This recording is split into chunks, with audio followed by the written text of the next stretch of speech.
கொலைசேயர் 3ஆம் அதிகாரம். நீங்கள் கிறிஸ்துவுடன் கூட எழுந்ததுண்டானால் கிறிஸ்து தேவனுடைய வலது பார்சத்தில் வீற்றிருக்கும் இடத்தில் உள்ள மேலானவைகளை தேடுங்கள். பூமியில் உள்ளவைகளை அல்ல, மேலானவைகளையே நாடுங்கள். ஏனென்றால் நீங்கள் மரித்தீர்கள், உங்கள் ஜீவன் கிறிஸ்துவுடனே தேவனுக்குள் மறைந்திருக்கிறது. நம்முடைய ஜீவனாகிய கிறிஸ்து வெளிப்படும்போது நீங்களும் அவரோட கூட மகிமையிலே வெளிப்படுவீர்கள். ஆகையால் விபச்சாரம், அசுத்தம், மோகம், துரிச்சை, விக்கிரக ஆராதனையான பொருளாசை ஆகிய இவைகளை பூமியில் உண்டு பண்ணுகிற உங்கள் அவயங்களை அழித்து போடுங்கள். இவைகளின் பொருட்டே கீழ்ப்படியாமையின் பிள்ளைகள் மேல் தேவ கோபாக்கினை வரும். நீங்களும் முற்காலத்தில் அவர்களுக்குள்ளே சஞ்சரித்த போது அவைகளை செய்து கொண்டு வந்தீர்கள். இப்பொழுதோ கோபமும் மூர்க்கமும் பொறாமையும் உங்கள் வாயில் பிறக்கலாகாத தூஷணமும் வம்பு வார்த்தைகளும் ஆகிய இவைகளையெல்லாம் விட்டு விடுங்கள். ஒருவருக்கொருவர் பொய் சொல்லாதிருங்கள்.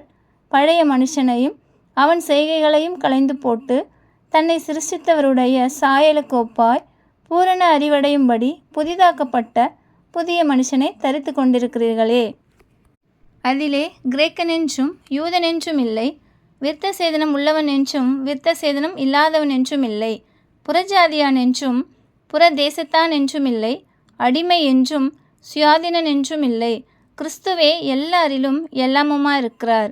ஆகையால் நீங்கள் தேவனால் தெரிந்து கொள்ளப்பட்ட பரிசுத்தரும் பிரியருமாய் உருக்கமான இரக்கத்தையும் தயவையும் மனத்தாழ்மையையும் சாந்தத்தையும் நீடிய பொறுமையையும் தரித்து கொண்டு ஒருவரை ஒருவர் தாங்கி ஒருவர் பேரில் ஒருவருக்கு குறைபாடு உண்டானால் கிறிஸ்து உங்களுக்கு மன்னித்தது போல ஒருவருக்கொருவர் மன்னியுங்கள்.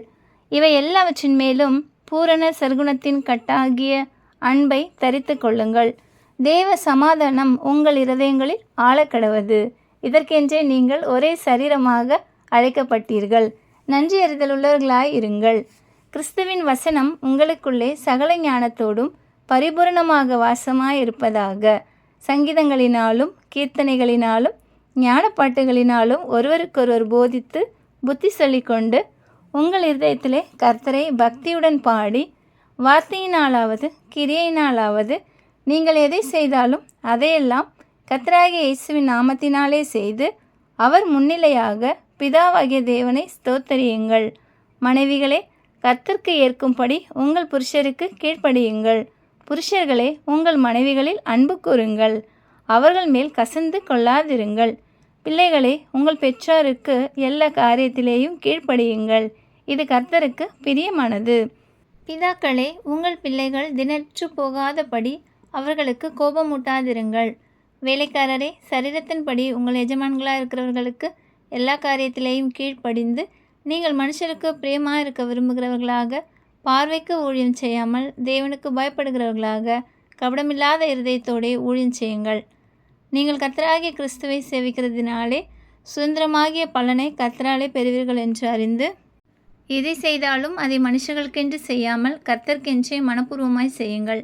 அநியாயம் செய்கிறவன் தான் செய்த அநியாயத்துக்கேற்ற பலனை அடைவான். பட்சபாதமே இல்லை. ஆமென்.